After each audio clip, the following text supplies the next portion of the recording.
Last ideas on electromagnetism, and we're going to talk about how transformers work. You might ask, first of all, what is the point in a transformer? Will all become clear right at the end, but first I need to describe, recap on some ideas on electromagnetism. First off is, how do we create electromagnetic induction? I think in all the all the videos up until now, we're happy with the idea that if we have a magnet and we move it in the region of a conductor, then we will get some electricity output. And it might bounce in one direction, and then in another moment it might bounce in the other direction as you move the magnet one way and the other way. So if you have a magnet and you bring forth some movement, then that gives rise to a voltage that creates a current. Okay, now that movement doesn't need to come from the bar magnet alone, it could come from the coil of wire. The important point here is that movement is required. If there is movement, we induce a current. So let's just write down how we induce current to remind ourselves. Induce a voltage, to be more precise. How do we induce a voltage? Well, that's achieved by magnetic field lines.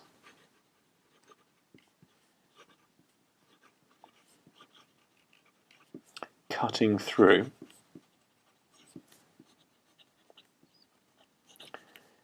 a conductor.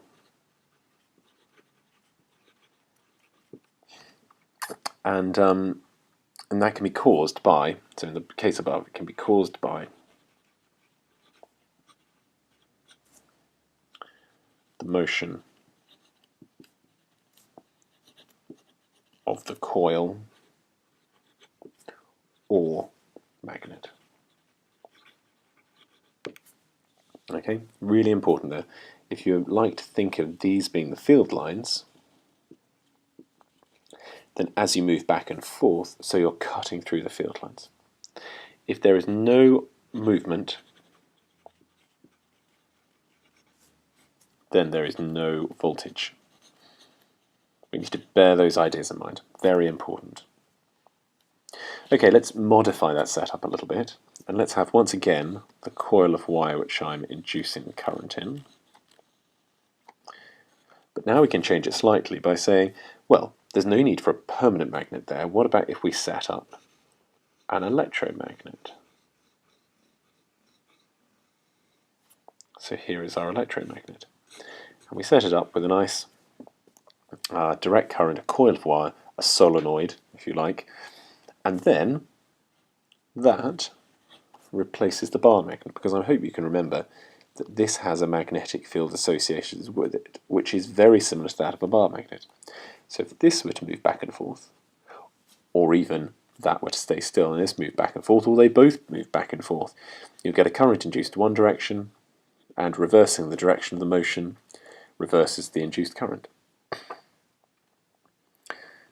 Right, so in this case we had a, so yes, in this case we've got, this is the electromagnet, and this is the coil, which voltage is induced in. That's terrible English, but there we go. Nonetheless, you understand what I'm after. Okay, two more little variations here. Once again, this time now, I want to do exactly the same. I want to induce the current, but I don't want to have any motion going on. So how does that happen? I've got my magnetic field which is coming out here. I don't want to have any motion. There's no movement. But I still want to create this current in this coil of wire. So what can I possibly do to this situation in order to, if I can't have motion, I need to move the magnetic field somehow. Let's imagine it's pointing in this direction initially. How can I change the direction of the magnetic field? Well, One way would be to turn it on and turn it off, because if I turn it on, a magnetic field set up, and for the briefest of moments when it's set up, I can induce a current. If I turn it off, turn it on, turn it off, turn it off, on, and so on and so forth, then I'm changing the magnetic field because I'm turning it on, turning it off, and therefore I can induce the current. But turning it off, turning it on, repetitively, is just the same as using an alternating current, and there is the symbol for an alternating current. Alternating current, and we give that symbol, that AC. And if I do that, when it's going in one direction it's creating the field this way, and in the other direction it's creating the field like that. That in turn will induce a voltage in the secondary coil. So now we've got no moving parts at all. How do I make one further improvement to that? I can place in an iron core, and what the iron core does is it helps focus the field lines. So these field lines that would spread out here are actually kept back inside. And so therefore I have a strong magnetic field linkage between the two. So iron core improves the magnetic field.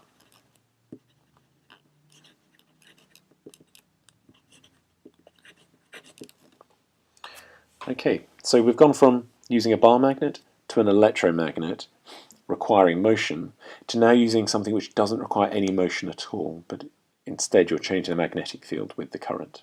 Now those are the fundamental ideas for how a transformer works. So let me just show you a little better engineered example of a transformer.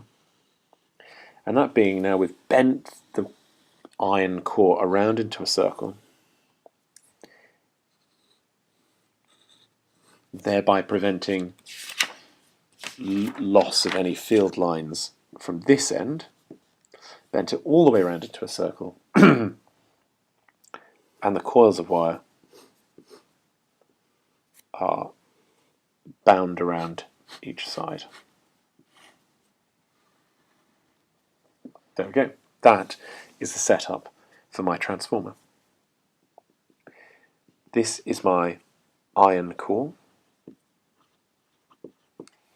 and on this side of the transformer, we'll call it the primary side, and this side secondary. And we have a coils of wire. The number of them is very important. So the number is given the symbol NS. And obviously we have coils of wire on this side. Number of them is given the symbol NP for the number on the primary, the number on the secondary. And we know just previously from the last page that we need an alternating current in order to induce a voltage, or an alternating voltage, alternating current, to induce a current on the other side. Let me remind you again why. That's because as the current is going and flowing in one direction, it sets up a magnetic field like this, which the iron core transmits around until it gets to the secondary core. For the briefest of moment, it induces a current. Then as this changes direction and goes to negative, suddenly that changes the direction of the field in the transformer. And as that goes back and forth, back and forth, back and forth, say 50 times per second, so the magnetic field is changing in this coil, thereby inducing an output voltage which can be measured. Okay. So we have a voltage on the primary side, we have a voltage on the secondary side, because there's obviously an input voltage here, there's an output voltage. We have the number of turns on the primary side and the number of turns on the secondary side. And this is where some maths will come in. But just before I write that, let me just jot down here how the transformer works. We've talked about it lots, but just to comment again. The changing magnetic field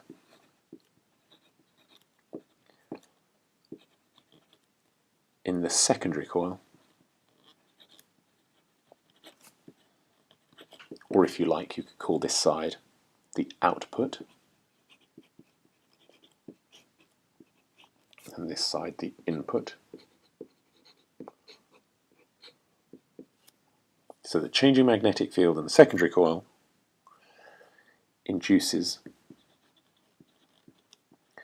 a voltage.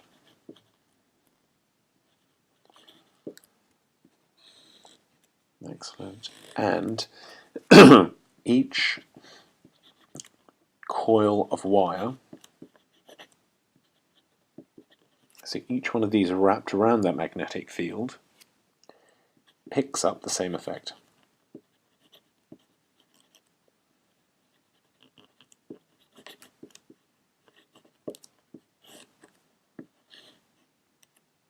Good.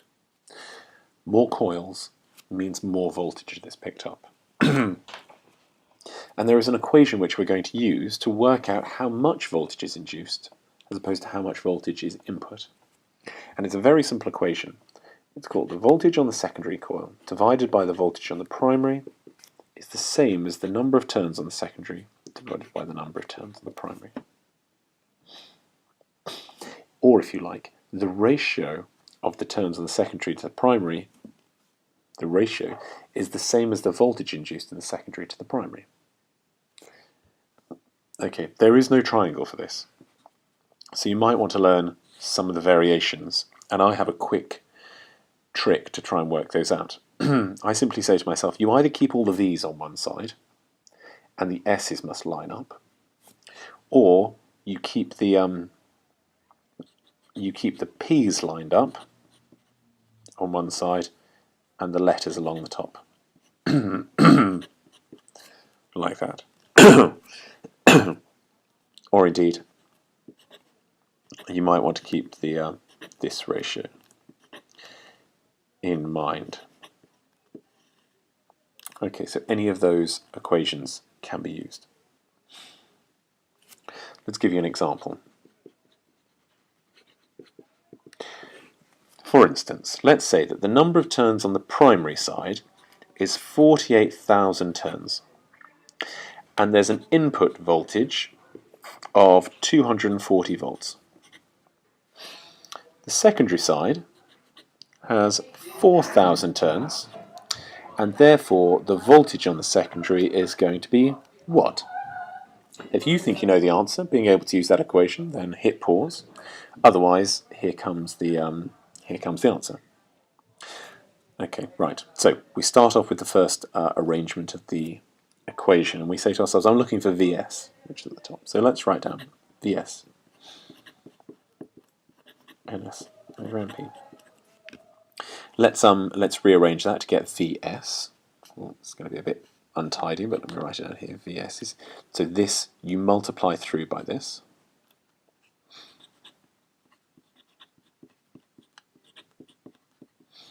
Okay. Can you see I've multiplied that both sides? And then we just plug in the numbers. So Vs is 4,000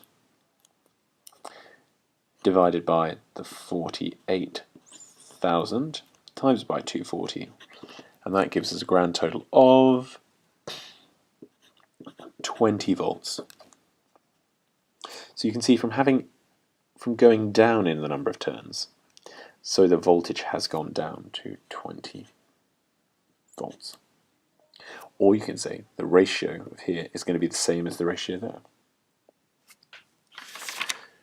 Okay, let's give it another go. Let's give you another example. Example 2.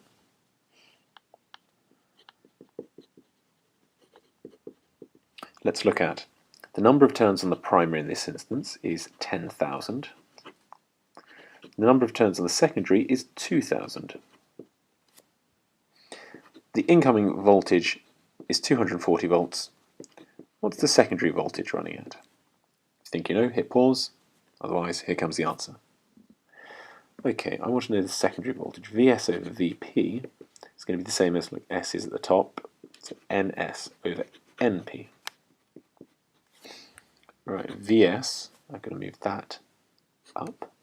So I multiply through by both sides. By Vp. And therefore we go for 2000 over 10,000 times 240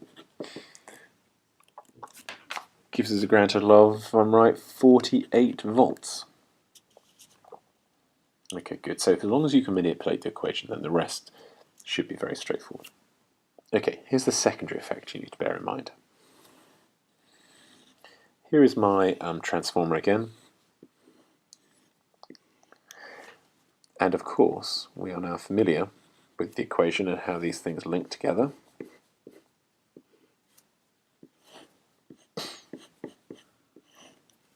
I have my number of turns on the secondary, number of turns on the primary, voltage on the primary, voltage on the secondary. But the important point here is that I can't create, when I've said that the voltage has suddenly increased or decreased, you might say to yourself, well, if we input voltage at, in this instance here, it was at 240, suddenly I've only got 48 coming out. Now, that doesn't mean I've just suddenly lost energy, nor does it mean the previous one where I could step up the voltage, does it mean I've created energy. The energy in must equal the energy out. The law of conservation of energy. So let's keep thinking about that. So energy, or if you like, we could say the power, which is the energy per second, must equal the power out. And electrical power is written as voltage times current.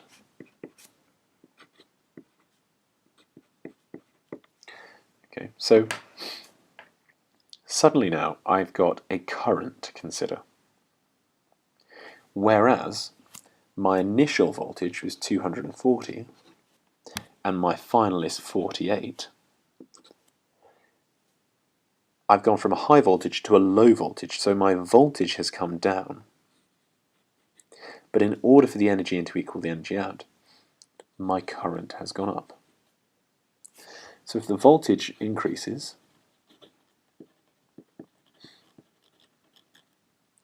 the current decreases. And of course, vice versa.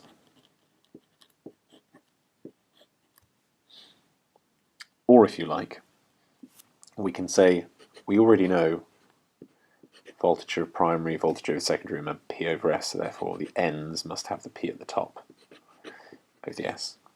But that also equals, so this is what we already know, those ratios also equal the voltage, and because it's inverted, S over, the current S over the current P, so suddenly the ratio of voltages is the inverse ratio of the current, or the ratio of the turns is the inverse ratio of the current. So this is your new equation to learn. And we need to try a couple of examples with this. Let me try and fit one in here so you can see the equation happening there.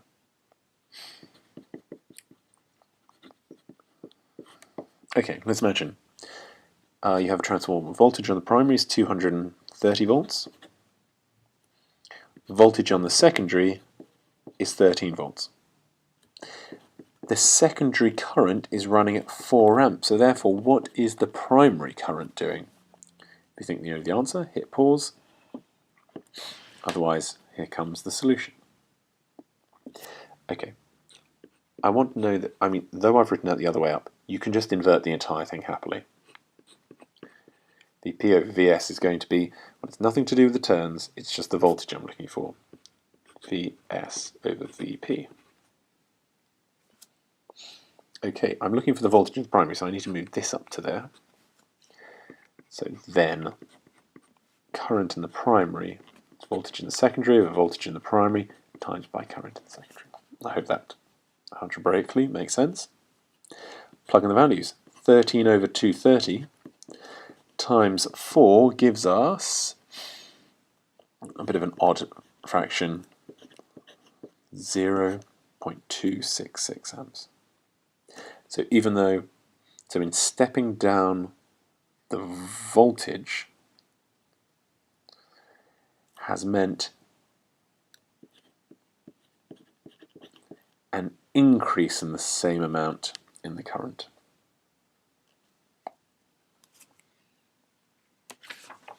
Right, let's try one more example.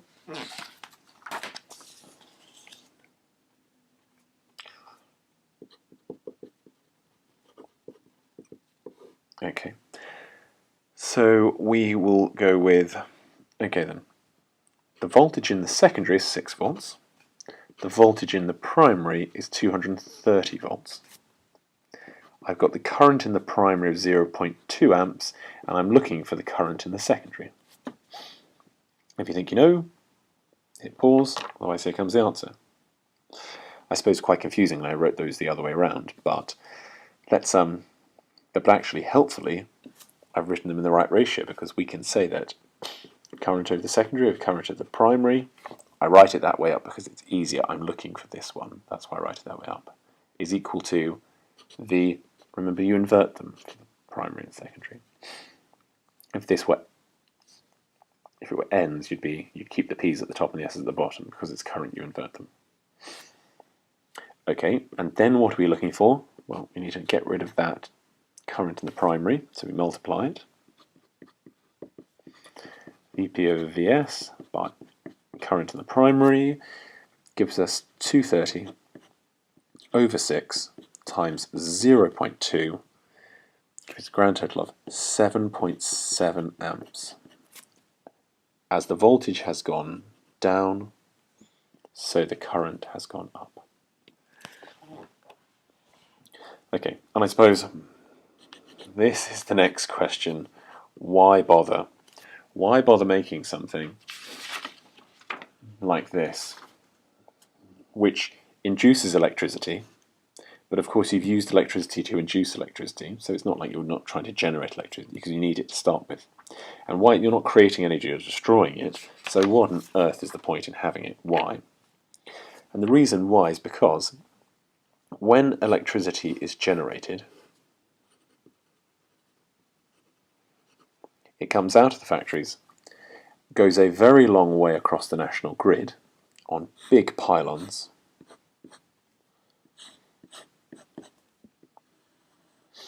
and then it goes into our homes.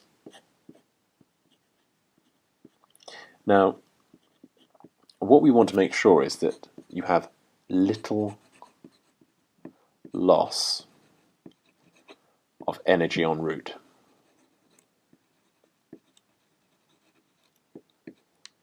And how is that achieved? Well, beyond the need of this syllabus, high voltage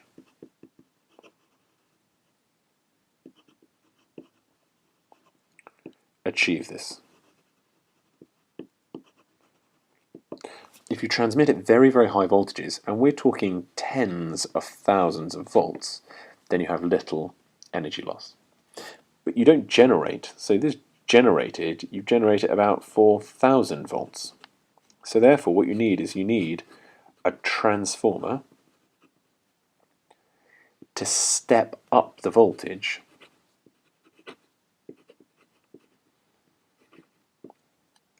in order to kick it into the national grid. So this is called the national grid.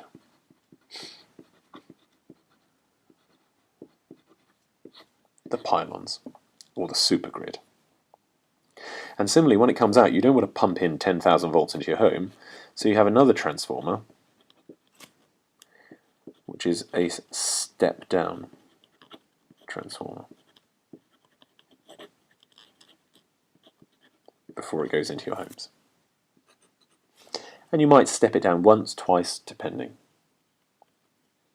So, in essence, that brings us all the way to the back about generating. Why do we generate in an alternating current? Why do we use slip rings and brushes? So we have AC generators. Why? It uses the slip rings and brushes. Remember, not the split ring commutator. And why? Well, that's because we need to use transformers.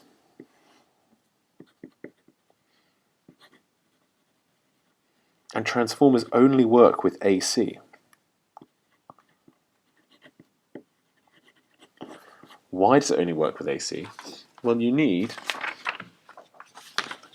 an alternating magnetic field, which is only provided by an alternating current. And why do you need that? Because you want to prevent energy loss whilst transmission.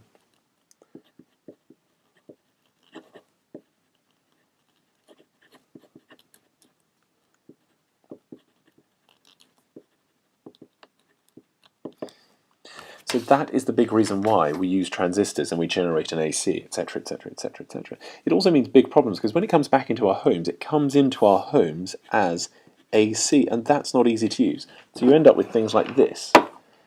You end up with things called transformers, again, on your computers, that then take it from an alternating current, which is going up and down, up and down, up and down, and stabilizes it into a nice direct current. So our computers and devices can use it.